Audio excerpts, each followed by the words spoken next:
These are the 7.5 notes for trig. We're going to be building off of what we did on the 7.4 notes. So we're going to be solving trig equations. These are done just a little bit differently because they have a little bit of an extra piece. So the question says, solve the trigonometric equation for all values on the given interval. And so if you look on each problem, you'll notice that the interval is a little bit different. Normally we go from 0 to 2 pi.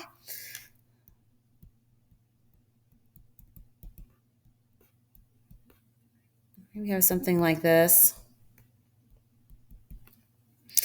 This time you'll notice that each of these is different. So why is each of these different? It has to do with the period length.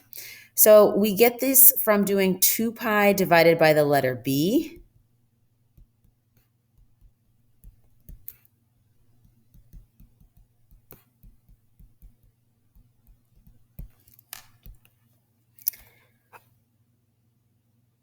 The good news for us, we don't have to do anything with that information. It's going to be given and calculated for us. So notice here it's 0 to 10 pi.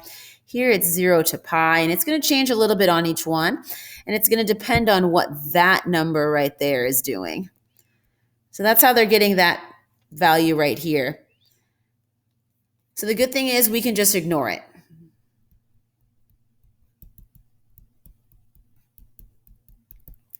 We're just going to look around our unit circle the same way we always do. And this kind of values here are just going to be laid out for us. So I at least wanted to tell you why that number is changing every time, but thankfully we can ignore it. Example number 1, solve the trig equation for all values from 0 to 10 pi. So what we have here is an additional number squeezed in right there that we did not have before. So unfortunately, we can't get rid of that 1/5 quite yet. So we're going to start by just finding the values, just like we did before, of where x is 1/2. So you're looking for where cosine is 1/2. All right, on the unit circle, cosine is 1/2 right here. So pi over 3. As well as down here, 5 pi over 3. So we have answers of pi over 3 and 5 pi over 3. And what we need to do now in order to deal with this 1/5 in front, normally that would be our answer. But since we have this little 1/5, we have this extra piece we need to do. So what we're going to do is we're going to split this into 2 problems for our 2 answers that we found. And I'm going to say the cosine, no, not the cosine, sorry. I'm going to say 1/5 x equals pi over 3. So I'm going to take this 1/5 x and I'm going to set it equal to one of my first answers. Then I'm going to take my 1/5 x and set it equal to my second answer. We got rid of the cosine because we actually found the values for cosine on x on our unit circle. So that cosine's done, but we have to deal with that 1/5 now. The best thing to do here to get the x by itself is to multiply by the reciprocal.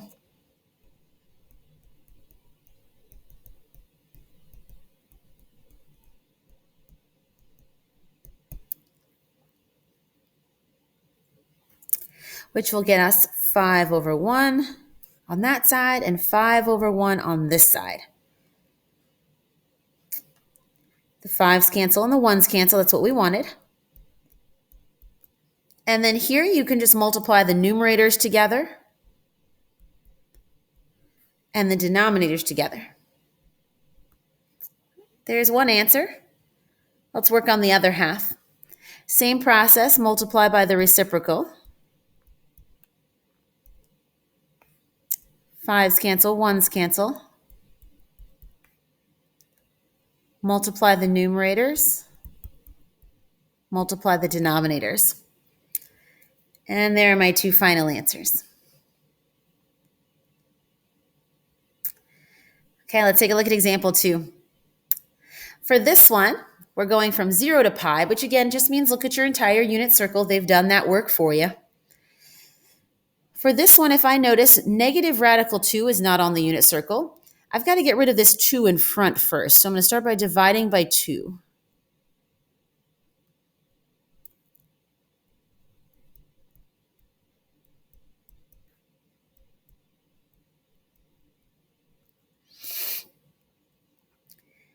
Then I'm going to go to my unit circle and find answers.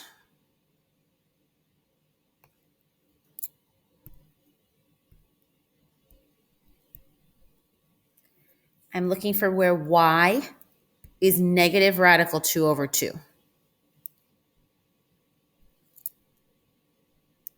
Here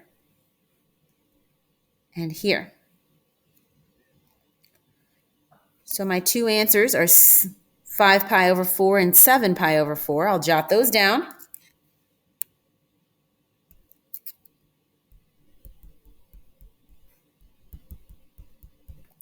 Which again, if this 2 wasn't here, this 2 right here, if that wasn't there, this problem would be done. That would be my answer. But because we have that 2 there, we have to kind of split it up into different pieces. So I'm going to write 2x equals 5 pi over 4 and 2x equals 7 pi over 4.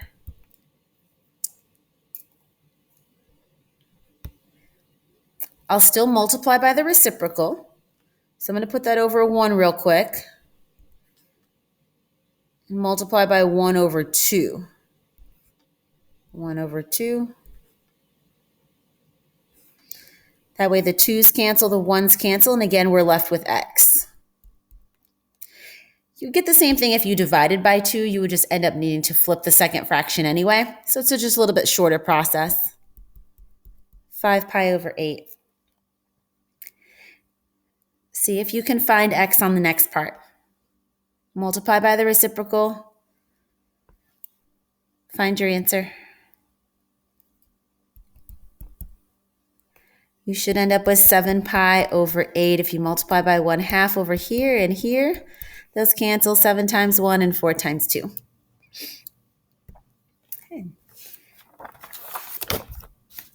All right, let's take a look at the back side.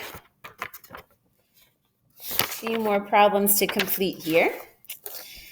This one goes from 0 to 2/3. Again, we're not too worried about this, so just go ahead and ignore that part. We're going to start by dividing by the 4 in front. We got to get rid of that to begin with.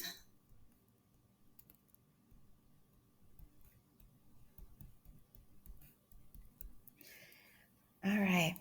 Now this extra portion here, that 3 pi x, we'll kind of deal with that in a little bit. First, let's go to our unit circle. On our unit circle, you're looking for all the values where tangent is 1.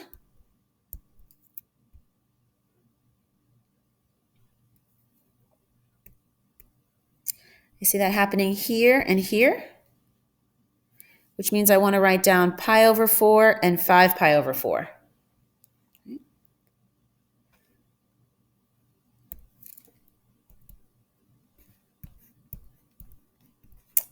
Pi over 4 and 5 pi over 4. Now again, because you have this extra piece right here, that's when we have to break it off into the two different problems. So 3 pi x equals pi over 4, and 3 pi x equals 5 pi over 4. I'll put this over 1 and multiply by the reciprocal. That just means you're going to flip this first part here and make it 1 over 3 pi. Don't include the x with it. Remember, you want the x left by itself, so you want it left alone.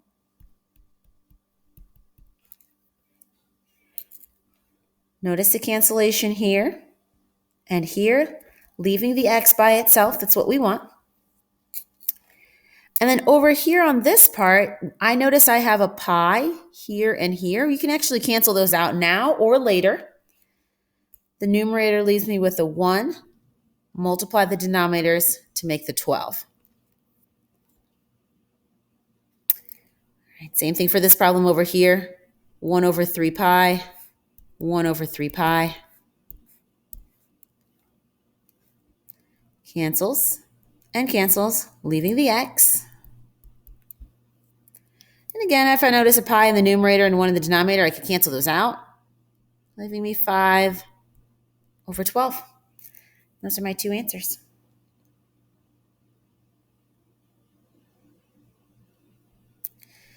All right, example number 4. We're looking for answers from 0 to 16 pi. Again, just ignore that part. They've done that work for you. We're going to look at our unit circle for all the places where sign, so the y value is 0. Let's go find where y is 0.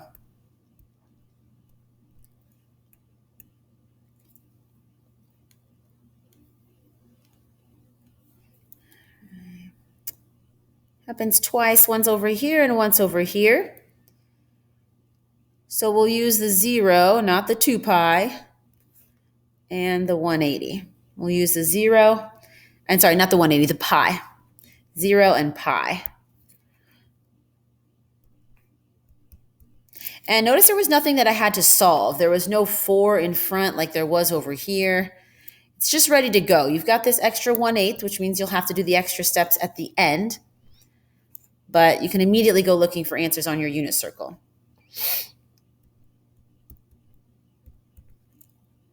And so we got those numbers from the unit circle.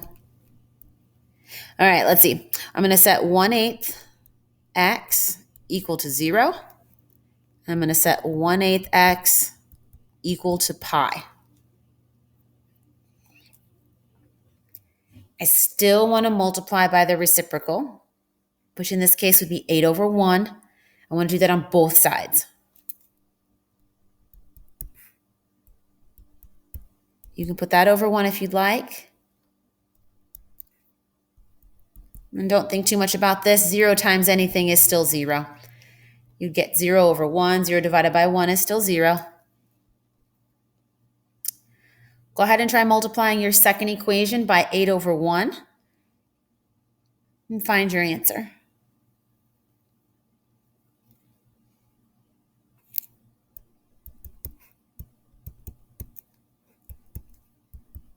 All right, 8 times pi gets me 8 pi. I really don't need the 1 in the denominator. And there's my two answers, 0 and 8 pi.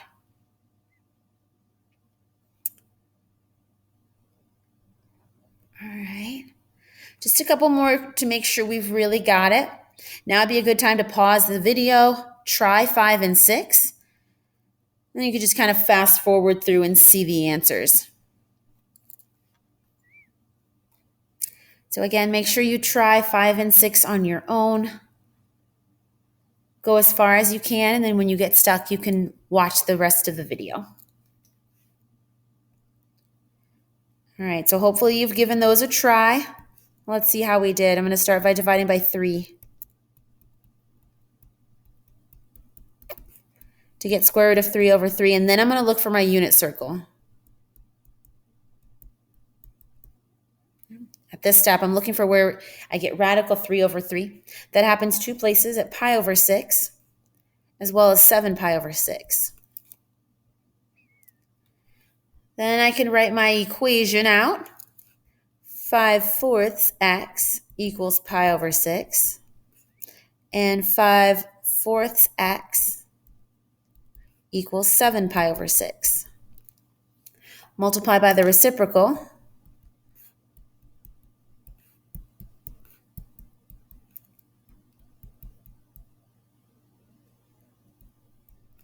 And I notice that 4 and 30 reduce, so I'm going to go ahead and reduce that now. Both of those can be divided by 2, so I'll leave my final answer as 2 pi over 15. So just reduce right here.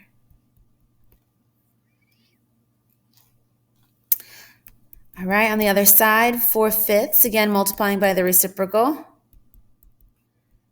28 pi over 30, and again I'll reduce that by 2 to get 14 pi over 30. Good work. All right, let's see how far you got through the last one. Example number 6, we're going from 0 to 14/3. Again, you can ignore that top part. They've done the work for you. We've got some stuff to do here. We've got to move this 7 over, so subtract 7.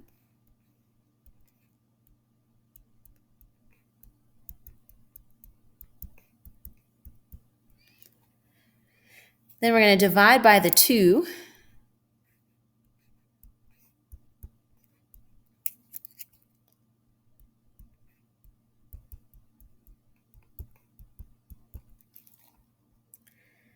And at that point, I'm going to need to look at my unit circle.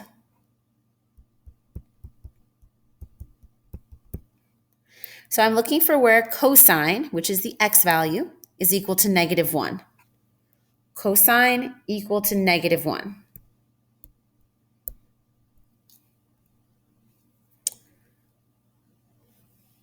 Cosine my x value is equal to -1 only right here. So my answer is pi.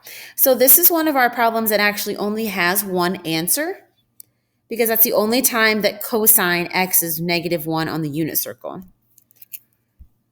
So I have just pi.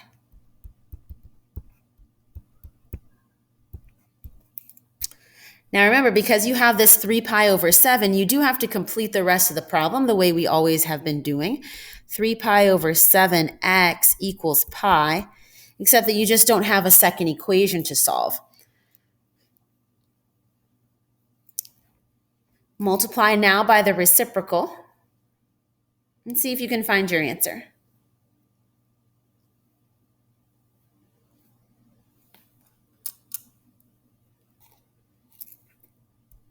7 over 3 pi